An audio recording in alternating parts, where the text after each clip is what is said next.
إن الحمد لله نحمده ونستعينه ونستغفره ونعوذ بالله من شرور أنفسنا ومن سيئات أعمالنا من يهده الله فلا مضل له ومن يضلله فلا هادي له وأشهد أن لا إله إلا الله وأشهد أن محمدًا عبده ورسوله أما بعد فإن خير الحديث كتاب الله وخير الهدي هدي محمد صلى الله عليه وسلم وشر الأمور محدثاتها وكل محدثة بدعة وكل بدعة ضلالة وكل ضلالة في النار أما بعد فأعوذ بالله من الشيطان الرجيم بسم الله الرحمن الرحيم يا أيها الناس اتقوا ربكم الذي خلقكم من نفس واحدة وخلق منها زوجها وبث منهما رجالا كثيرا ونساء واتقوا الله الذي تساءلون به والأرحام إن الله كان عليكم رقيبا أما بعد فأعوذ بالله من الشيطان الرجيم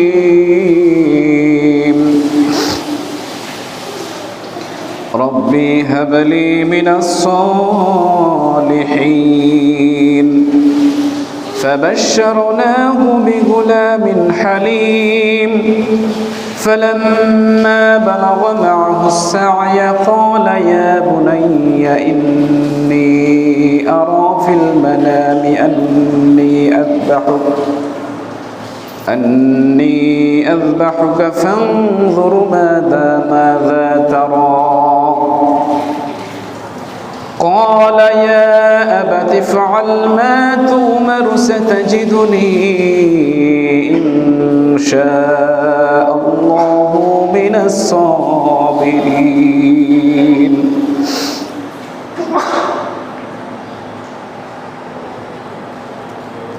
قال النبي صلى الله عليه وسلم البقرة عن 7 والجزور عن 7 সকল প্রশংসা যাবতীয় গুণগান আল্লাহ সুবহানাহু ওয়া তাআলার জন্য, যার অশেষ মেহেরবানিতে আজকে আমরা এই মসজিদে জুমার দিন জিলহজ মাস এর প্রথম জুমায় মসজিদে এসে খুতবা শ্রবণ করার সুবর্ণ সুযোগ লাভ করেছি। বৈরী আবহাওয়ার মধ্যেও আমাদের হাজারো ব্যতিব্যস্ততা উপেক্ষা করে এই মসজিদে আসার ও বসার সুযোগ লাভ করেছি। সেই রব্বুল আলামিনের দরবারে শুকরিয়া জানাই, সবাই বলি আলহামদুলিল্লাহ। রাসূলের উপর দরুদ বর্ষিত হোক, যার মাধ্যমে আমরা কোরআনুল কারীমের মতো একটি মহাগ্রন্থ একটা সংবিধান পেয়েছি, মহান সংবিধান পেয়েছি।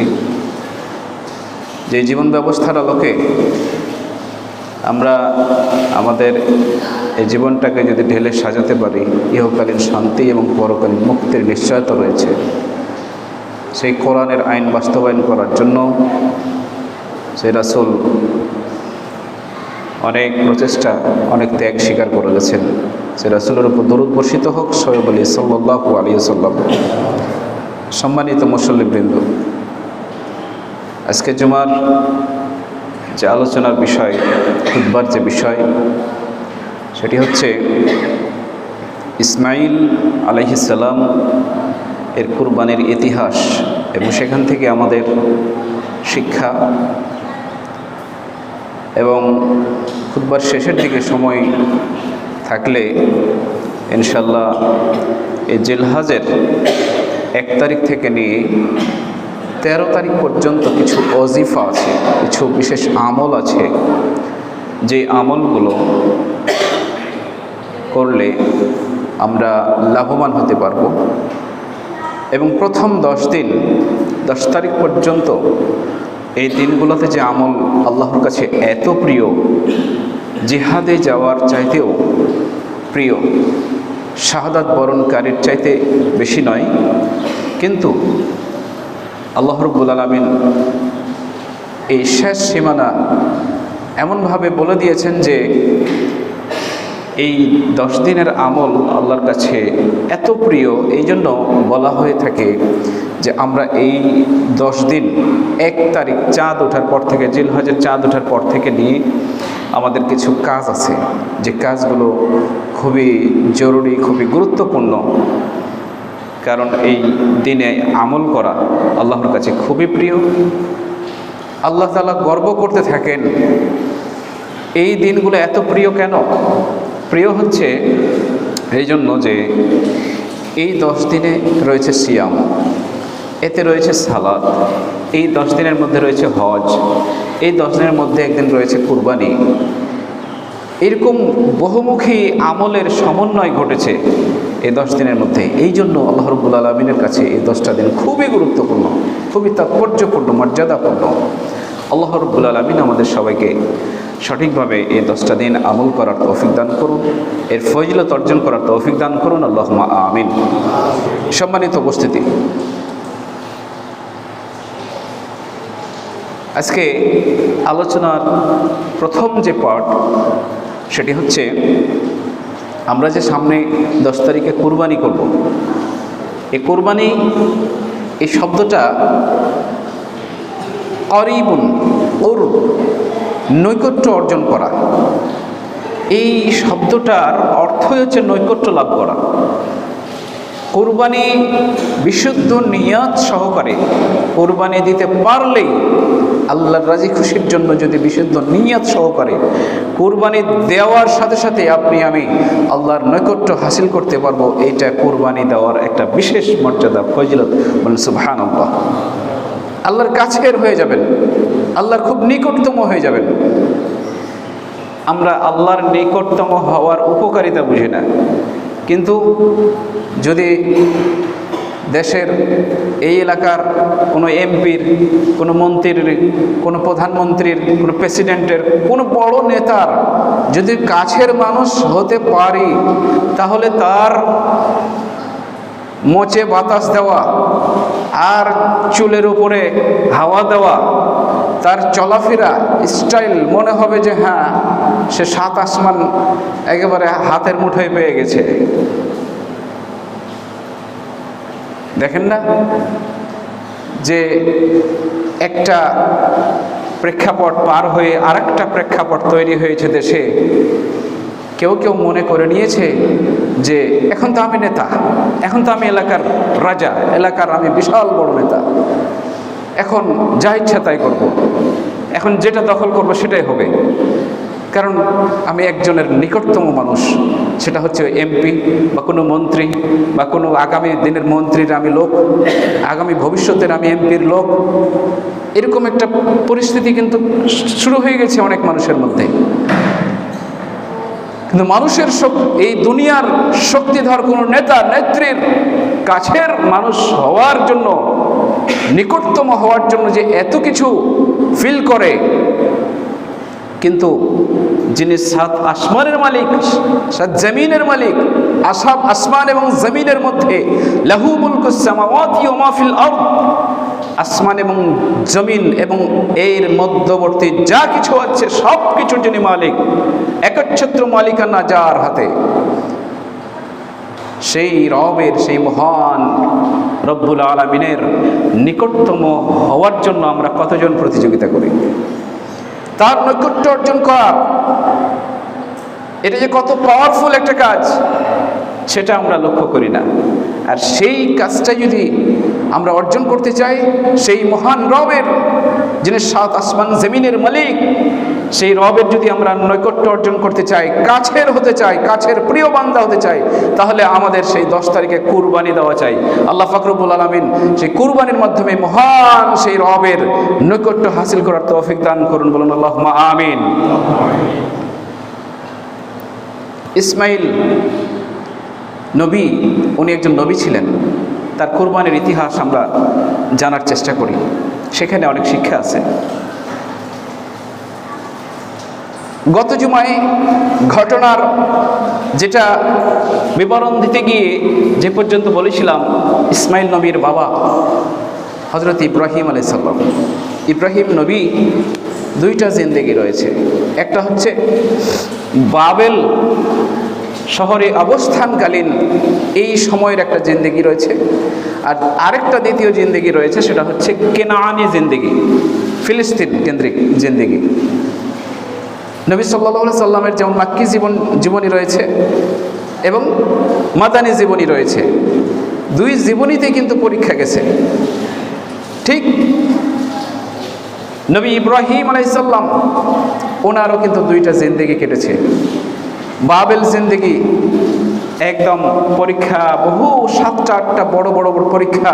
সেই পরীক্ষার কথাগুলো আমি আপনাদের সামনে গত জুমায় তুলে ধরেছি। শেষ পরীক্ষাটা যেটা ছিল সেটা হচ্ছে ওই অগ্নিকুণ্ডে নিক্ষিপ্ত হওয়া। বাদশাহ অগ্নিকুণ্ডে নিক্ষিপ্ত করে দিল। সেখান থেকে আল্লাহ রাব্বুল আলামিন উঠিয়ে তাদের কায়দা কৌশল নিষ্ফল করে দিয়ে, ব্যর্থ করে দিয়ে আল্লাহ রাব্বুল আলামিন সুন্দর করে হযরত ইব্রাহিম আলাইহিস সালামকে ওই আগুন থেকে উঠিয়ে নিয়ে চলে আসলেন।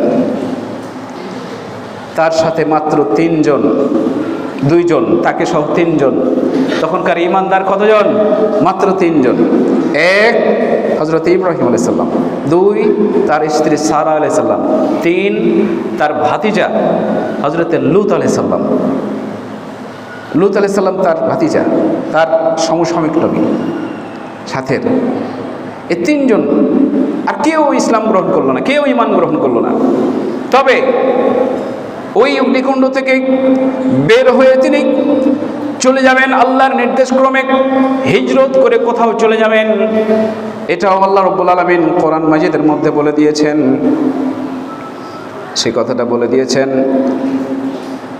এবং এই কোরআনের ভাষ্য অনুযায়ী আরও কিছু ঘটনা পরিক্রমা আমাদের জানা দরকার।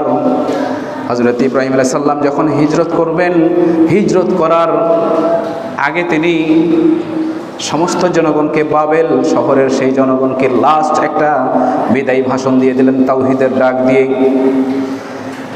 তোমাদেরকে আমি অনেকভাবে বুঝাইলাম, তোমরা চন্দ্র তারকার পূজা করো না, দেবদেবী মূর্তি হাতে যেগুলো নিজে বানাচ্ছ সেগুলার পূজা করো না। আমি তোমাদেরকে এত কিছু বললাম, রাজাকে পর্যন্ত আমি দাওয়াত দিলাম, এক আল্লাহর ইবাদত করার জন্য দাওয়াত দিলাম, কিন্তু রাজা সেটা প্রত্যাখ্যান করলো। জনগণ তোমরা সবাই এটা প্রত্যাখ্যান করলে আমি শেষ কথা আমি তোমাদের কাছে বলে যাই, সেটা হচ্ছে তোমরা যত যাই কিছু করছো এগুলো সব নিষ্ফল, এগুলো সব জাহান্নামে যাওয়ার কারণ।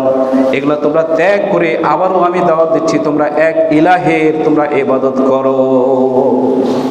সারাংশ কথাটা এটা ছিল। এই কথা বলে হযরত ইব্রাহিম আলাইহিস সালাম এবং সারা আলাইহিস সালাম, হযরত লূত, এই 3 জনেই হিজরত করে চলে যাচ্ছেন ফিলিস্তিন। তখন নাম ছিল কেনান। এই ফিলিস্তিনে চলে যাবেন। ইরাকের বাবেল শহর থেকে ফিলিস্তিন চলে গেছেন। চলে যাওয়ার পরে সেখানে মোটামুটি কিছুদিন পরে আবার ওই ফিলিস্তিনের জিন্দেগিতেই আরও একটা পরীক্ষায় পড়ে গেলেন। সেই পরীক্ষাটা হচ্ছে খুব দুর্ভিক্ষ লেগে গেল, কঠিন অভাব লেগে গেল। এই অভাবের মধ্যে এবার কোথায় যাবে, কি খাবে? তখন মিশর রাষ্ট্রটা ছিল খাদ্যের স্বয়ংসম্পন্ন অনেকটাই, এবং তখনও পর্যন্ত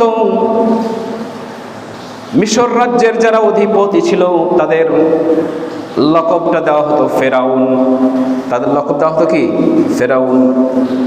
আমরা ফেরাউন নাম বলি যে ফেরাউন মুসা নবীর সময়, কিন্তু মুসা নবীর সময়ও যে রাজা ছিল তাকেও ফেরাউন করে ডাকা হয়, ইব্রাহিম নবীর সময়ে তখন তৎকালীন সময়ে মিশর রাজ্যের যে রাজা ছিল সেও তখন ফেরাউন।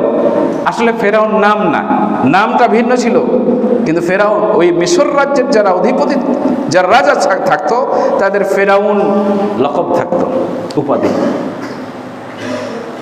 তো ফিলিস্তিন থেকে এবার দুর্ভিক্ষ যেহেতু লেগে গেছে, হজরতে সারা আলাইহিস সালামকে নিয়ে এবার হজরতে ইব্রাহিম আলাইহিস সালাম তিনি কি করলেন, ওই মিশরে আসলেন কিছু খাবার দাবারের জন্য। এই খাবার দাবারের জন্য যখন আসলেন, আসার আগে হজরতে ইব্রাহিম আলাইহিস সালাম বললেন যে সারা, তোমাকে একটা কথা বলি, এই মিশর রাজ্যের যে রাজা এ খুব দুষ্ট প্রকৃতির, খুব বদমাশ, জালেম, এবং নারীর প্রতি হামলে পড়ে যদি তা কোনো নারী তার চোখে লেগে যায়। এই নারীর উপরে যে নির্যাতন করে, তবে আর একটা বিপজ্জনক বিষয়, সেটা হচ্ছে যদি স্বামী স্ত্রী বুঝতে পারে যে এরা স্বামী স্ত্রী, তাহলে স্বামীটাকে নিয়ে গিয়ে হয় হত্যা করে, তাহলে নানা রকম জুলুম নির্যাতন করে, এরকম সমস্যা করে। তবে তারপরে একটা নিয়ম আছে, সেটা যদি ভাই বোন হয় তাহলে এটার চেয়ে হালকা, স্বামী স্ত্রীর পরিচয় দেওয়ার চেয়ে হালকা হবে, এটা তার নিয়ম ছিল। ভাইটাকে হয়তো আলাদা সেফ কাস্টডিতে রাখবে, তারপরে হয়তো কোনো কিছু করতে পারে, তবু আল্লাহ ভরসা, হয়তো কোনো কিছু হবে না। তবে আমি তোমাকে ওই রাজ্যে যাওয়ার আগে তোমাকে একটা বুদ্ধি শিখাই দিই, ওর কাছে গিয়ে, ওই রাজার কাছে গিয়ে, ফেরাউনের কাছে গিয়ে আমি তোমার পরিচয় দিব, সেটা হচ্ছে তুমি আমার বোন, তুমি আমার কি বোন। কথা তো মিথ্যা হয়ে গেল নাকি? স্ত্রীকে বোন বলতেছে, বাঁচার জন্য বোন বলতেছে। এখানে হজরতে ইব্রাহিম আলাইহিস সালাম তিনটা জায়গায় সুকৌশলে ভাষা প্রয়োগ করেছিলেন। এক, ওই যে মূর্তি যখন ভাঙলেন প্রধান দেব মন্দিরে, তখন কে ভেঙেছে? কে ভেঙেছে? আনতা ফাআলতা হাযিহিল আলিহাতিনা ইয়া ইব্রাহিম, তুমি কি এই মূর্তিগুলোকে ভেঙেছো? তখন তিনি বলেছিলেন না, বাল ফাআলহু, সে বরং সে কাজ করেছে, সে এই কাজ করেছে। এই যে বড় বড় বড় যে মূর্তি দেবতা তোমাদের, দেখো না তার ঘাড়ের উপরে কুড়াল, তাকে জিজ্ঞেস করো। এখানেও একটা সুকৌশল, একটা কথাটা তার কথাটা এড়িয়ে গেলেন, কথাটা এখানেও একটু মিথ্যার মতো মনে হচ্ছে। আর দ্বিতীয় কথা যেটা মিথ্যার মতো মনে হলো, সেটা হচ্ছে যে স্ত্রীকে ফেরাউন, মিশরের রাজা ফেরাউনের কাছে বোন হিসেবে পরিচয় দিচ্ছেন। 3 নম্বর আরেকটা মিথ্যার মতো কথা মনে হচ্ছে, সেটা হচ্ছে যে প্রথম নাম্বার, সেটা হচ্ছে আরেকটা, যে যখন মেলায় তাকে ডেকেছিলেন তখন তিনি বলেছিলেন ইন্নী সাকিমুন, আমি অসুস্থ, অথচ তিনি শারীরিকভাবে কোনো অসুস্থ বোঝা যায় নাই। 3টা কথার ব্যাখ্যা আছে, একটাও মিথ্যা কথা নয়, বুঝতে পারছেন? মিথ্যা কথা একটাও নয়, এটা তাওরিয়াতুল কালাম বলা হয়। এটার ভাষাটা বুঝবে শত্রুপক্ষ, বুঝবে একরকম, আর এই ভাষা, এটার যে বক্তা, এই কথা বলার যে কায়েল, যিনি কথা বলছেন, তিনার অন্তরে বুঝাবে আরেকটা। এটা ব্যাখ্যা আমি পরে আরেকদিন দিয়ে দেবো।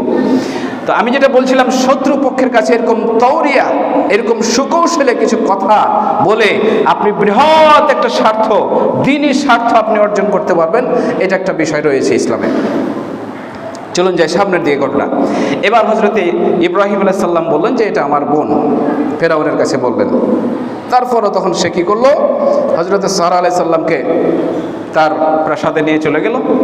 এবার হজরতে ইব্রাহিম আলাইহিস সালামকে কী করলেন, একটা ঘরে আটকে রাখলেন। আটকে রেখে হজরত ইব্রাহিম আলাইহিস সালাম বিপদে সম্মুখীন যখন হয়ে গেলেন, তখন তিনি অজু করে সালাতে দাঁড়িয়ে গেছেন, আল্লাহর দরবারে ফরিয়াদ করছেন, আল্লাহ তুমি আমার স্ত্রীর হেফাজত করো। এই ফেরাউন বাদশাহ, সে তো আমার স্ত্রীর উপরে হামলে পড়বে, সে তো রেপ করবে, সে তো অনেক নষ্ট চরিত্রের, সে কতই না জুলুম নির্যাতন করবে। আসলাম দুর্ভিক্ষের কারণে ফিলিস্তিন থেকে মিশরে ত্রাণ নিতে এসে বিপদে পড়ে গেলাম। এদিকে হযরত ইব্রাহিম আলাইহিস সালাম ওই ঘরের মধ্যে আল্লাহর কাছে দোয়া করে, প্রার্থনা করে সালাতরত অবস্থায়। আর ওদিকে হযরতে সারা আলাইহিস সালাম যখন দেখতেছে যে আমাকে একটা ঘরে আটকে রেখেছে, আমাকে আটকে রেখে ওই যে সামনে থেকে দেখতেছি যে বাদশা আমার দিকে চলে আসছে, তার কুবাসনা নিয়ে সে চলে আসছে, তখন তিনি কি করলেন? সালাতে দাঁড়িয়ে গেছেন, ওযু করে সালাতে দাঁড়িয়ে গিয়ে আল্লাহ রাব্বুল আলামিনের কাছে বললেন, ইয়া রাব্বি ইন কুনতা তা'লামু আন্নী আমানতু বিকা ওয়া বিরাসূলিকা ওয়া আহসানতু ফারজি ইল্লা আলা যাওজি। এ আমার রব, আপনি যদি জেনে থাকেন, ইন কুনতা তা'লামু, আপনি যদি জেনে থাকেন, আন্নী, নিশ্চয় আমি, আমানতু বিকা, আমি আপনার উপরে ঈমান এনেছি, ওয়া বিরাসূলিকা, এবং রাসূল ইব্রাহিম নবীর উপরে যদি আমি ঈমান এনে থাকি, এটা যদি তুমি জেনে থাকো, এবং আমি আমার লজ্জাস্থানকে, আমার শরমগাহকে, আমার সতীত্বকে আমি আমার স্বামী ছাড়া কাউকে ব্যবহার করতে দেই নাই, কাউকে দেখতে দেই নাই, এই তিনটা আমলে যদি তুমি সন্তুষ্ট হয়ে থাকো, তাহলে ফালা তুসাল্লিত আলাইয়াল কাফিরা, রব্বুল আলামিন এই কাফিরকে তুমি আমার উপরে বিজয় করো না। এই দোয়া করার সাথে সাথে ওই ফেরাউন বাদশা সাথে সাথে হাত পা অবশ্যই মাটিতে লুটিয়ে পড়েছে, বলেন সুবহানাল্লাহ, মাটিতে লুটিয়ে পড়েছে। এইভাবে আবার উঠল, হযরত সারাকে বলতেছে, তুমি দোয়া করো, আমি আর তোমার কাছে যাব না, আমি যেন ভালো হয়ে যাই। হযরত সারা ভালো করার জন্য আল্লাহর কাছে দোয়া করলেন, আবার আসার জন্য চেষ্টা করলেন, আবার পড়ে গেল, আবার আসার জন্য চেষ্টা করলো, আবার পড়ে গেল, তিনবার এইভাবে হলো। চতুর্থবারে এই ফেরাউন বাদশা বলল, জনগণকে যদি সঠিক তথ্যটা দিয়ে দেয় তাহলে এই নবী ইব্রাহিমের উপরে ঈমান এনে ফেলবে, এই জন্য সে ঈমান আনার যাতে হেডেক পড়ে না যায়, এই দৃশ্য দেখে তখন সে একটা কথা চালু করে দিল যে সারা নামে যে মহিলাটাকে ধরে এনেছে, সেই মহিলাটা হচ্ছে একটা জিন শয়তান। কি শয়তান?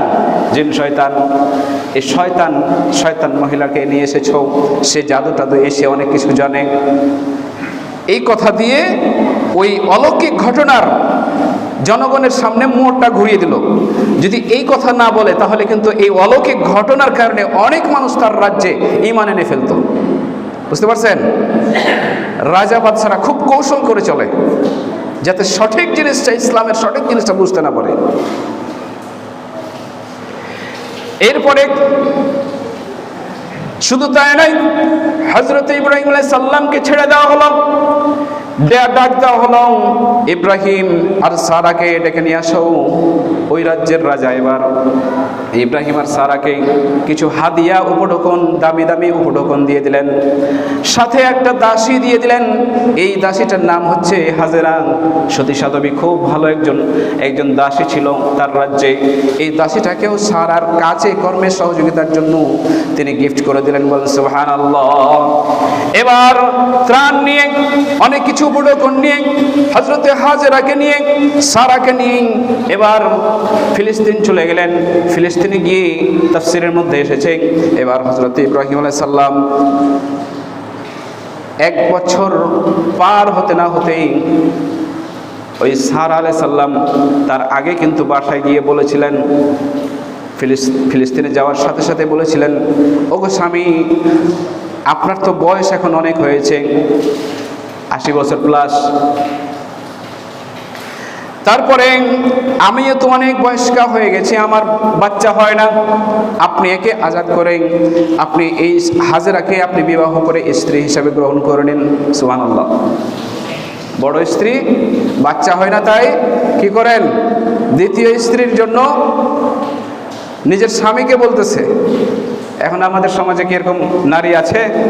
বাচ্চা হোক আর না হোক, তুমি আমারই নিয়ে থাকো, না হলে তুমি আমারে খেয়ে দিয়ে দাও, সে বলো, কিন্তু আমি থাকতে আর একটা নিয়ে আসবা, এটা হতে দেব না। এই হচ্ছে জঞ্জাল। বুঝতে পারছেন? হযরতে হাজরা আলাইহিস সালামকে বিবাহের পরে স্ত্রীর মর্যাদা নিয়ে থাকতে থাকতে 1 বছর পরেই গর্ভের মধ্যে সন্তান চলে আসলো। সেই গর্ভের সন্তান আল্লাহ রাব্বুল আলামিন চেয়ে নিয়েছিলেন, সেইভাবে চেয়েছেন, রব্বি হাবলি মিনাস সলিহিন। হযরত ইব্রাহিম আলাইহিস সালাম দোয়া করলেন, আয় আমার প্রতিপালক, আমাকে একজন ধৈর্যশীল, অনুগত, তুমি সৎকর্মশীল একটা আমাকে সন্তান দান করো। সন্তান চাইতে হবে ধৈর্যশীল, সৎকর্মশীল সন্তান। আমরা চাই উল্টা পাল্টা সন্তান চাই, বুঝতে পারছেন? এই কথা বলার পরে আল্লাহর পক্ষ থেকে সুসংবাদ চলে আসলো, গর্ভে সন্তান চলে এসেছে। আল্লাহ রাব্বুল আলামিন ফাবাশশারনাহু বিগুলামিন হালিম, খুবই ধৈর্যশীল একজন সন্তানের সুসংবাদ আমি তোমাকে দিয়ে দিলাম হে ইব্রাহিম। এবার ইব্রাহিম আলাইহিস সালামের সুসংবাদ পেয়ে কিছুদিনের মধ্যেই বাচ্চা ডেলিভারি হয়ে গেল। হযরত ইসমাঈল আলাইহিস সালাম জন্ম নিয়ে নিলেন। এবার জন্ম নেওয়ার পরে আরো একটা মহা পরীক্ষা শুরু হয়ে গেল। এই পরীক্ষার মধ্যে হযরতে ইব্রাহিম আলাইহিস সালাম খুব জটিল থেকে জটিলতম একটা পরীক্ষার মধ্যে পড়ে গেলেন। আল্লাহর পক্ষ থেকে একটা হুকুম হয়ে গেল, ফিলিস্তিন থেকে মক্কা নগরী, এখন যদি আপনি ম্যাপ দেখেন তাহলে 1260 থেকে 1300 কিলোমিটার দূর। সুবহানাল্লাহ বলেন।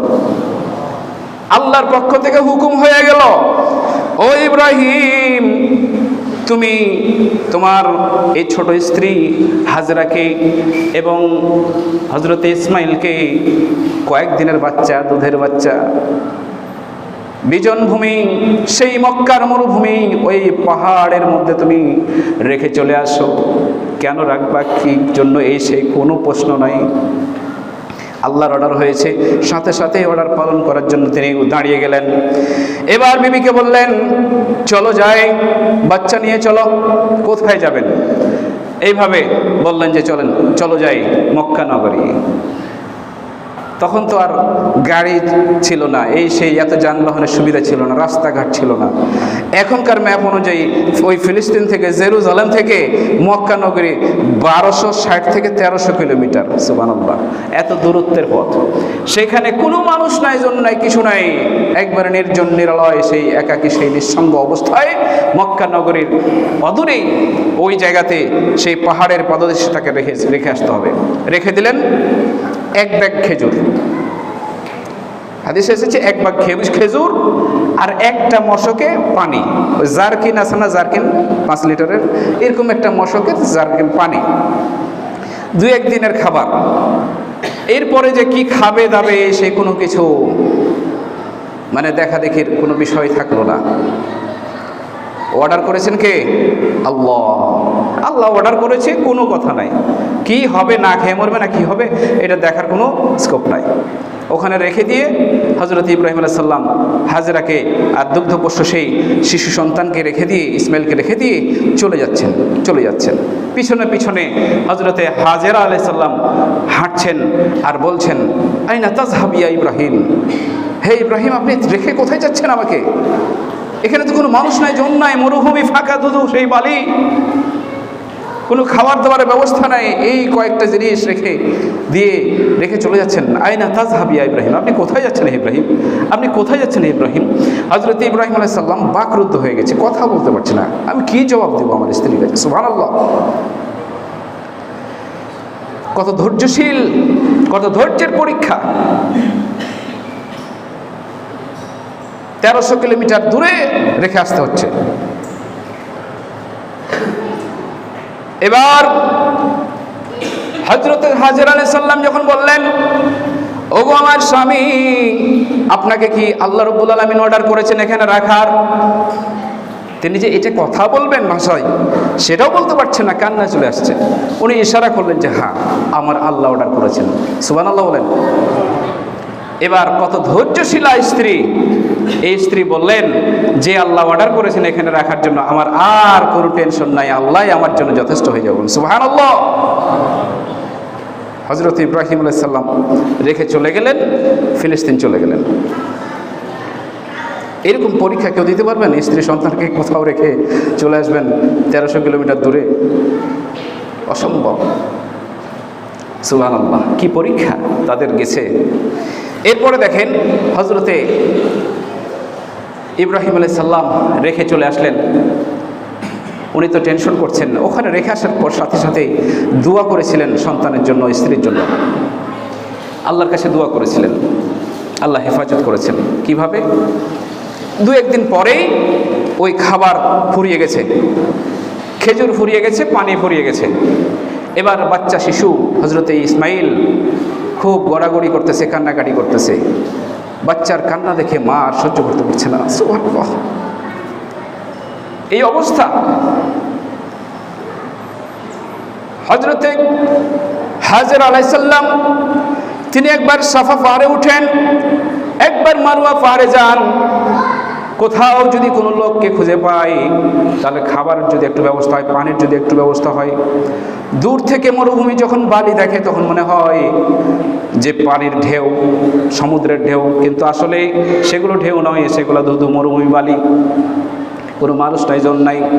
এইভাবে এক নয়, দুই নয়, 5 বার নয়, 6 বার নয়, 7 বার এক পাহাড় থেকে আরেক পাহাড়ে যাওয়া আসা করেছেন। সুবহানাল্লাহ বলেন। এই জন্যই তো আজকে হাজী সাহেবরা যখন হজ করতে যান, তখন কাবার অদূরে সাফা এবং মারওয়া পাহাড়ে কিন্তু এই নিদর্শনটা আজকেও রেখে দিয়েছেন হাজী সাহেবদের মধ্যে। সেখানে সাফা মারওয়া সাই করা লাগে, হালকা দৌড় দেওয়া লাগে। সুবহানাল্লাহ, ধৈর্যের কি পরীক্ষা! সপ্তমবারে এসে হজরতে হাজর আলাইহিস সালাম সন্তানের কাছে এসে দেখে আমার সন্তান যেখানে বসে আছে তার পাশেই কিভাবে যেন কোথা থেকে পানির ফোয়ারা উঠতেছে, আনন্দের বন্যা বয়ে গেল। এটা দেখার সাথে সাথে বলেন সুবহানাল্লাহ। মুফাসসিরগণ বলেন এই পানির ফোয়ারাটা হয়তো বা এভাবেই হয়েছে। সেটা হচ্ছে যে জিবরিল আমিন ওই ইসমাইলের কান্না সহ্য করতে পারে না, যখন আল্লাহ রাব্বুল আলামিন জিবরিলকে পাঠিয়ে দিয়েছেন। জিবরিল আমিন ডানার আঘাত করে সেখান দিয়ে একটা পানির ফোয়ারা উঠিয়ে দিয়েছেন। এই পানি যখন পেয়েছেন, সাথে সাথে বাচ্চাকে কোলে তুলে নিয়ে ওই পানি কিছু পান করে সিক্ত হলেন। এবার হজরতে হাজর আলাইহিস সালাম কিছু পাহাড়, কিছু পাথর, কিছু নুড়ি পাথর, কিছু ধুলাবালি ইত্যাদি ইত্যাদি সমস্ত দিয়ে তিনি বাঁধ দেওয়া শুরু করলেন। জম জম জম, স্থির হয়ে যাও, নাহলে পানি তো ভেসে যাবে, অনেক পানি উঠতেছে খালি, বুঝছেন? তখন থেকে জমজম কূপ হয়ে গেল। আজ পর্যন্ত 4500 বছর হয়ে গেল, সেই পানি আজও পর্যন্ত ওই রং, ওই একই স্বাদ। এই পানিটা আল্লাহ রাব্বুল আলামিন এমন নিদর্শন রেখে দিয়েছেন, এই পানি যদি খেয়ে থাকে তাহলে ভারী কোনো ভাত রুটি খাবার না খেলে ওই পানি খেয়ে বাঁচতে পারবে। এই পানির মধ্যে সেই উপাদান আল্লাহ রাব্বুল আলামিন দিয়ে দিয়েছেন। বলুন সুবহানাল্লাহ। একটুও কমে নাই, 4000 বছর প্লাস থেকে আপনার ওই পানিটা জমজম কূপের পানি আছে। সুবহানাল্লাহ বলেন। হযরতে হাজর আলাইহিস সালাম ওইভাবে ওই পানির মালিক হয়ে গেলেন। এবার ইয়েমেন থেকে ইয়েমেনি কিছু ব্যবসায়িক বণিক দলের কিছু লোক, ওইখানে পানি আছে, কিছু পাখি ওখানে পানির জন্য আসছে, পানি পান করার জন্য। এই পাখি উড়ে আসার নিদর্শন দেখে অনেক দূর থেকে পাখির অনুসরণ করতে করতে ওই ব্যবসায়িক বণিক দল ওই মক্কার কাছে চলে এসেছে। এসে দেখে এখানে পানির ব্যবস্থা আছে, জমজম কূপের পানি। তো হজরতে হাজর আলাইহিস সালাম ওই পানির মালিক হয়ে গেলেন, কূপের মালিক হয়ে গেছিলেন, মালিকা। তো তাকে বললেন যে আমাদেরকে একটু পানি পান করতে দেবে। তখন খুব ভালো করে খেয়াল করুন, খুব সংক্ষেপে আমি এবার কাজ করে যাচ্ছি, আপনাদের সময় কম। আমাদেরকে একটু পানি দিবে? তখন উনি একটা শর্ত করলেন, পানি দিতে পারি কিন্তু একটা শর্ত আছে, তোমাদেরকে এখানে যেহেতু কোনো মানুষ নাই, জন নাই, কিচ্ছু নাই, তোমাদেরকে এখানে বসবাস করার জায়গা দিলাম ফ্রি, এখানে বসবাস করো না, একটু বাড়িঘর করে থাকো তোমরা। তখন তারা এই শর্তে রাজি হয়ে গেল, ঠিক আছে আমরা বাড়িঘর করে থাকলাম। কিতাবে এসেছে যে ওই যে বণিক দল যারা ইয়েমেন থেকে গিয়েছিল, হ্যাঁ ব্যবসায়িক দল, ওরা ওখানে বসবাস করতে লাগলো। ওই বসবাস ওরা করে, এদিকে হজরতে হাজর আলাইহিস সালাম তার শিশু বাচ্চা নিয়ে লালন পালন করতে করতে এর মাঝে হজরতে ইব্রাহিম আলাইহিস সালাম এসে দেখতেছে কিছুদিন পরে যে এলাহি কাণ্ড, খুব বিশাল একটা কাণ্ড ঘটে গেছে। সুবহানাল্লাহ বলেন। আল্লাহর উপরে ভরসা, তাওয়াক্কুল। এইভাবে হজরত ইব্রাহিম আলাইহিস সালাম ওই দ্বিতীয় স্ত্রীর সন্তান সহ যে সংসারটা ছিল মক্কায়, আর প্রথম স্ত্রীর সংসারটা ছিল কোথায়? ফিলিস্তিনে। এইভাবে যাতায়াত করতেন। হজরত ইব্রাহিম আলাইহিস সালাম যখন 100 বছর প্রায় বয়স, 86 বছর বয়সে বাচ্চাটা হয়েছিল, প্রায় 13-14 বছর বয়স যখন হলো হজরতে ইসমাইল আলাইহিস সালামের, তখন হজরতে ইব্রাহিম আলাইহিস সালামের এবার মনে স্বস্তি ফিরে আসলো যে বুড়া বয়সে একটা সন্তান পেলাম, এই সন্তানটা যাই হোক একটু বড় হয়েছে, কাজের সহযোগী হলো। এইবার সন্তানের প্রতি মহব্বত, কি যে মহব্বত, বুঝতেই পারছেন, একটা মাত্র সন্তান, এই মহব্বত। আবার আল্লাহর পক্ষ থেকে পরীক্ষা শুরু হয়ে গেল, সুবহানাল্লাহ বলেন। এই পরীক্ষা, এক একটা পরীক্ষার পরে পরবর্তী পরীক্ষা আগের পরীক্ষার চাইতে আরো কঠিন, এই পরীক্ষার চাইতে ভবিষ্যতের পরীক্ষাটা আরো কঠিন, আগের যতগুলো পরীক্ষা ছিল এই পরীক্ষাটা আরো মহা কঠিন, বলেন সুবহানাল্লাহ। কি কঠিন? হযরতে ইব্রাহিম আলাইহিস সালামের সেই পরীক্ষার কথাটা আল্লাহ রাব্বুল আলামিন কোরআন মাজিদে জানিয়ে দিয়েছেন। فلما بلغ معه السعي قال يا بني إني أرى في المنام أني أذبحك فانظر ماذا ترى। যখন হযরত ইব্রাহিম আলাইহিস সালাম ফালাম্মা বালাগা মাহু সাইয়া, তার সন্তানটা যখন তার হাতের কাজের সহযোগী হলো, উপনীত বয়সে যখন পদার্পণ করলো ইসমাইল আলাইহিস সালাম, তখন হযরত ইব্রাহিম আলাইহিস সালামকে আল্লাহ স্বপ্নে দেখাচ্ছেন কি, যে বাবা, ইয়া বুনাইয়া, আব্বু, কলিজার টুকরা প্রিয় সন্তান, আসো, আল্লাহর পক্ষ থেকে আর একটা পরীক্ষায় পড়ে গেলাম। সেটা কি? ইন্নী আযবাহুকা ফানজুর মাযা তারা, আমি স্বপ্নে দেখতেছি যে তোমাকে আমি কুরবানি দিতেছি। সুবহানাল্লাহ বলেন। কি দিতেছি? কুরবানি দিতেছি। নিজের হাতে নিজের সন্তানকে কুরবানি দেওয়া, এটা আগে যত পরীক্ষা গেছে, আগুনে পড়া পরীক্ষা থেকে শুরু করে সবচেয়ে এই পরীক্ষাটা এখন বড় পরীক্ষা, মহা পরীক্ষা। এটা নিজের সন্তানকে কিন্তু বাবারা কিন্তু নিজের জানের চেয়েও ভালোবাসে। কি বললাম নাকি? এই যে কাদা পানি রাস্তায়, ছোট বাচ্চাটাকে কাদা যেন পায়ে না লাগে এই জন্য বাচ্চাকে ঘাড়ে তুলে নিয়ে বাবা কাঁচা মেরে কাদায় নামে, কি হয় না? তা আবার বুড়া বয়সে একটা সন্তান, এই সন্তানকে আবার নিজে হাতে জমা করতে হবে, আর কাউকে দিয়ে না। আবার কত বড় পরীক্ষা, সুবহানাল্লাহ বলেন। এই পরীক্ষার কথা হযরত ইব্রাহিম আলাইহিস সালাম যখন বললেন, তখন স্বপ্নে যেটা দেখেছেন এটা কিন্তু ওহী। নবীরা যা দেখে স্বপ্নে সেটা কি? ওহী, আল্লাহর পক্ষ থেকে আদেশ। এবার এই সন্তান, ধৈর্যশীল সন্তান, এতটা, খুব ভালো করে খেয়াল করেন, এই ধৈর্যের পরীক্ষাটা পেয়েছে কার কাছ থেকে? ধৈর্যের শিক্ষাটা পেয়েছে কার কাছ থেকে? সন্তানটা মায়ের কাছ থেকে। সুবহানাল্লাহ বলেন। ওই যে না খেয়ে কত ঘন্টা যে ছিল মায়ের সাথে, আল্লাহু আকবার। মা যে কত ধৈর্যশীলা ছিলেন, নির্বাসনে দিয়ে দিল, খাবার নাই দাবার নাই, সে ধৈর্যের ট্রেনিং বাচ্চা ওখান থেকে পেয়ে গেছে, বলুন সুবহানাল্লাহ। আজও পর্যন্ত এই শিক্ষা যদি আমরা অবলম্বন করি, স্ত্রীকে যদি ভালো রাখতে পারি, স্ত্রী যদি ধৈর্যশীলা হয়, স্ত্রী যদি দিনদার হয়, তাহলে তার পেটের প্রোডাকশন ভালো হবে, ধৈর্যশীল হবে, বলুন সুবহানাল্লাহ। স্ত্রী গরমিল হয়ে গেলে তার পেটের বাচ্চা, তার প্রোডাকশন খুব ঝামেলা হয়ে যাবে। সম্মানিত উপস্থিতি, এই কথা শুনে হযরত ইসমাইল আলাইহিস সালাম দৌড় দিয়ে চলে গেলেন, পালিয়ে গেলেন? জি না, পালান নাই। ধৈর্যশীল সন্তান, কতটা ধৈর্যশীল হলে বাপ কা বেটা সিপাই কা ঘোড়া কুছ নাহি থোড়া থোড়া। বাবাও নবী, সন্তানও নবী, বাবাও ধৈর্যশীল, হাজারো শত পরীক্ষার মাঝেও তিনি টিকে আছেন। এই সন্তানও তার লাইফে প্রথম পরীক্ষায় পড়ে গেলেন।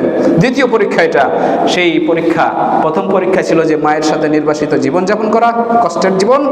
আরেকটা হচ্ছে দ্বিতীয় সেই পরীক্ষা, সেটা হচ্ছে যে নিজেকে কুরবানি হতে বাবার হাতে। বয়স হচ্ছে 13 বছর। এখনকার 13 বছর যুবকদের আপনি নামাজটাই পড়তে বলতে পারেন না, কুরবানি দেওয়ার কথা বলে দেখেন, খেলে আপনারাই কুরবানি দিয়ে ছাড়বে, বুঝতে পারছেন? গত কয়েকদিন আগে দেখলাম ভাটিয়াকান্দি না কোন জায়গায় শিমুলিয়া ইউনিয়নের এক সন্তান মাকে জবাই করে একেবারে শেষ করে দিয়েছে বিদায় থেকে, দেখছেন না নিউজ? সম্মানিত উপস্থিতি, ঘটনা শেষ করতে বললাম না, আগামী জুমায় এটা শেষ করবো ইনশাল্লাহ। আমি শিক্ষাগুলো আপনাদের নিতে বলছি।